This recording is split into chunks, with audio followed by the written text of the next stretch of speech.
Lei tem trayecto que a cana for de 2015, ela cana com o governo anterior, ela cana seu trayecto onde que tem stuurgroep e dat wat ding stuurgroep dat tem hasta hende na die veld mes die crash nan que dat wat ding anang atraha maneira que nanta bisa nang atraha handleiding voorschriften in momento dus het manual de regulação dus que nos está regular pero junto que sei na lei também. Ela passa na 2017 com todo ponto na aquele budget. Dus vooral lo qual quando papiando de budget e kind en lijst ratio tava ta hinkading en lei kaba e tava ta hinkading en manual de regulação for de 2017. Nós diz executar essa que o aqui que também uma maneira para fazer. Dus for de 2015 kaba não tava ta saco essa que também bem.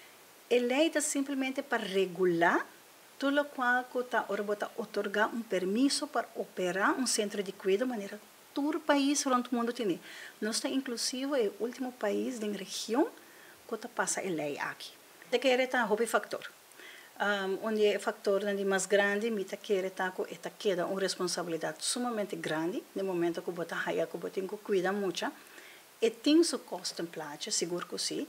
Aqui na Aruba nós não podemos ainda não tem nenhum custo em plata para muito trabalhar. Não está fazendo comparação, mas agora não faz comparação que sei.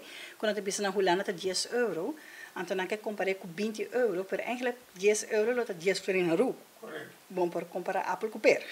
Que men eigenlijk, se você ir boa também na Bonaire também está papel ongeveer de $10. Dus het is 10 euro, het is $10, dus na Aruba nós lomesse papi que het 10 florin ongeveer e lomesse tá. Pero não tem estudo assim.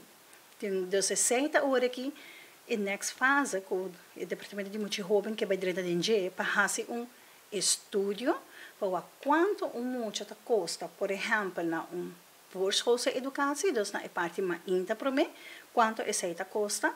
Então, depois a parte atari também. Porque agora vou ter vista mais real de situação. E habe outro mas, no momento que nós começamos com o trajeto aqui, não tem como exigência e tem handschriften, voorschriften também com a traha, dat papi com gente no centro, mas tem EHBO. Nós cambiamos, nós bisa tour gente no centro, mas tem EHBO. Tem a nossa partner op junto com Meneer Willems, de Centro Barrio Brasil. Então, de ano, de período de 3 anos, nós damos quase uns 50 de centro de cuidado com a Haciele. Que menos se pensa, não fortalece só, está tudo de não mesa portinelo, isso não anda com muito. Tem certa outra matéria que é importante. Pensei a bem que MBO3 e está poni também, for de hora com a Mahaia e handlei de voorschriften na 2019. Na fim de 2019, como a Mahaia, estava poni com a mesa tem qualificatie nível 3. Nós trabalhamos bem também. Dus, para que você ora botem kwalificatieniveau eigenlijk ribo MBO3 kutariba e sociaal-pedagogisch werker, SPW. Ante ora bota haya hopi onderdelen kuta pertenece na e aspecto que bota vai trabalhar dentro. Tu bota vai quedar haya curso riba je para porque da upgrade bo mesmo, so costo tá cambia, vida tá dinâmico, muito tá dinâmico. Mucha na outra maneira, mucha na de antes, não devia mais desafiante, pero também a maneira como bota ando com não. E bota educando o de gente, dos bom mestre queda upgrade bom mês constantemente com o curso não aqui.